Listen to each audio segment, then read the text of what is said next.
ह्याच्यापेक्षा अजून एक वेगळे विद्यार्थी असतात बरं का. म्हणजे सेकंड इयरची डिजिटल इलेक्ट्रॉनिक्सची व्हायवा होती. डिजिटल इलेक्ट्रॉनिक्स म्हणजे काय असतं तर बाबा वेगळ्या वेगळ्या छोट्या छोट्या IC असतात आणि त्या ICचा वापर करून काहीतरी करायचं असतं. एक विद्यार्थी आला, एकदम खूप कॉन्फिडन्समध्ये होता तो. आला, त्यांनी सगळं प्रयोग वगैरे केला आणि मी आणि एक्सटर्नल त्याच्या अलीकडच्या विद्यार्थ्याची व्हायवा घेईपर्यंत हा कॉन्फिडंट होता. अलीकडच्या विद्यार्थ्याची व्हायवा घेताना त्यांनी काय केला माहिती नाही, मग त्यांनी IC जाळली ती. आणि आम्ही जेव्हा त्याच्याकडे आलो त्यांनी बटन दाबलं, प्रयोग काही रन झाला नाही.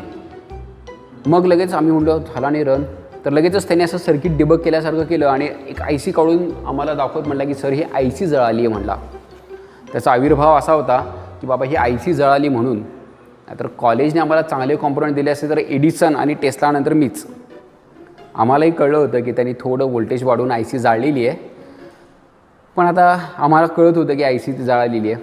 मग आम्ही ॲक्सेप्ट केलं. आम्ही म्हटलं बाबा तुझा प्रयोग यशस्वी झालेला आहे, त्याला पास केलं. त्या विद्यार्थ्याचा पुढे एक फायदा झाला बरं का. ह्या ज्या IC असतात ना, या IC आपल्या 10-15 रुपयाच्या असतात.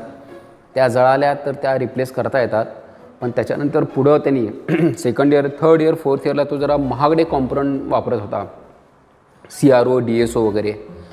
आणि आम्हाला टेन्शन असायचं की ते कॉम्पोनंट जाळले तर आमचं म्हणजे 2-3 पगार त्या कॉम्पोनंटच्या भरपाई करण्यातच जातील. त्यामुळे पुढे प्रत्येक एक्झामला लॅब असिस्टंट त्याच्या नेहमी जवळ उभा असायचा की बाबा रे तुला येत नसेल तर आम्हाला सांग, जाळू बिळू नकोस.